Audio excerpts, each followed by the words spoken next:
We are at a point where the convergence of science, advanced technology, bioinformatics, and as you heard from Sir William Castell last year, broadband, positions us to, I believe, make unprecedented advances. I would argue even unparalleled advances and certainly unpredictable advances.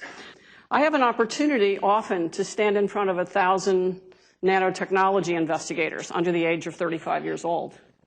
And I have to tell you, they have no problem envisioning where we are and where we can go.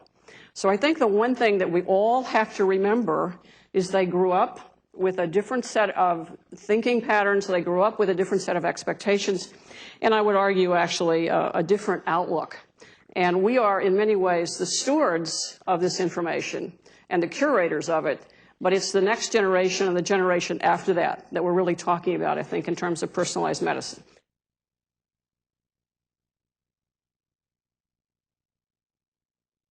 The title of this session, How Can Information Technology Reshape Global Health in the 21st Century? Begs the answer, how can it not? Think for a moment about the impact of health on innovation in information technology. When Samuel Morse was better known as a portrait artist, his wife died, and because he was 500 miles away, he didn't know it for a week. So he used information technology of the time, which was the pulses he could create with electricity, to invent the telegraph, to help people avoid these kinds of tragedies in their personal lives.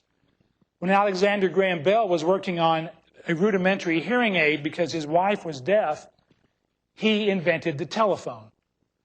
When Vint Cerf was working on ways of using visual text to substitute for telephones, because he is hard of hearing and so is his wife, he developed the IP protocol that we use today in the internet. These technology innovations did not come about because people were in love with electricity. They came about because people wanted to solve a problem in their personal lives, and most of these problems were related to health.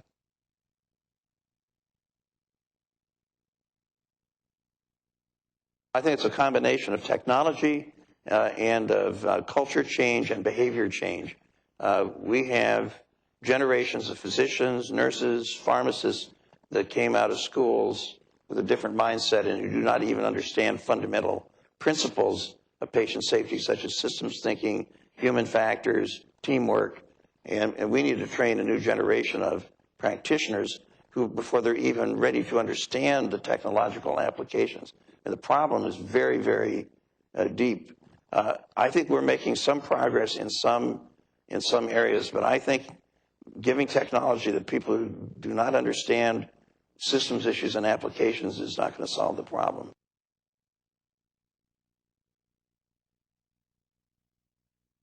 Our vision is really around this community of care and what we're referring to as this technology-enabled continuous health, so that you monitor, what's happening with you through the cycle.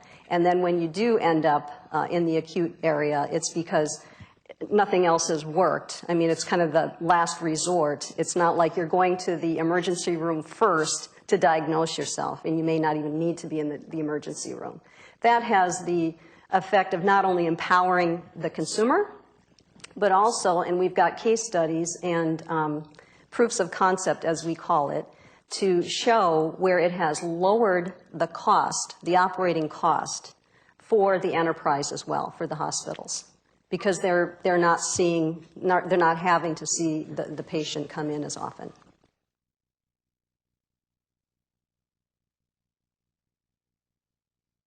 This is about how do we leverage the data, unlock it, as Esther actually talked about it over a year ago, get some notion of data liquidity, but put it in the powers of the consumer as opposed to in the power of the providers.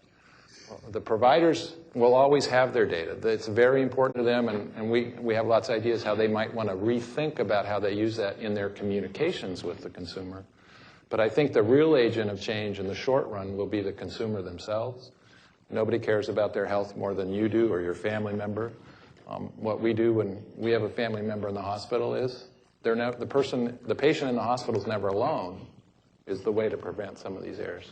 Well, if you can make that and systematize it into some software, and you can power the consumer in ways that allow them to be in charge of their data and take it from Dr. A or Dr. B or Dr. C, and be knowledgeable about it. Not educated to the extent that physicians are, but at least knowledgeable to where they understand what's going to happen to them. Then I think we can go a long way to at least solving some of the errors and providing a set of choices to allow consumers to make better decisions.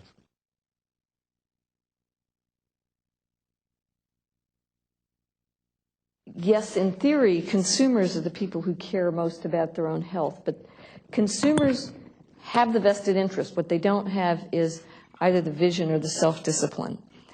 One thing I think we can do is provide them with the vision, and that's, as you said, playing back to them what the reality is. If you fall out of compliance with your drug regime, this is what you're going to look like in 2 years. You know, before and after pictures.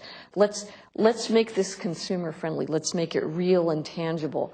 I think it's going to take us time to catch up to the huge amount of information that's available, the huge amount of information that can be usefully applied. I don't think everybody should lose all their privacy, but we shouldn't be so hung up with privacy that we lose the ability to do these wonderful longitudinal and horizontal studies where you can find cause and effect relationships of all kinds of things. And then that will help you make the consequences of behavior much more visible and tangible to people.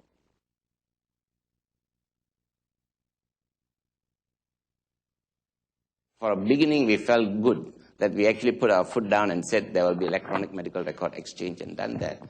Now, having seen the benefits of that and actually embarked on a biomedical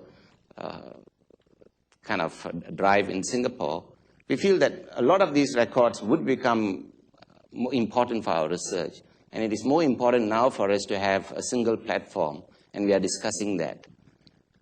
We have begun many cohort studies, for instance, 10,000, 50,000, 100,000 patients, and the electronic medical records are all being kept. And to update this, if we don't have a common platform, we are going to have a tough time going to the different clusters and trying to tell us, give us the latest on these patients. But if they were all a common platform, then it would be much easier for us to get these records done and updated. Surely there are issues of privacy that you talked about, but being a doctor myself, I think sometimes the greater good that comes from research in medicine should be allowed, but not at the expense of privacy.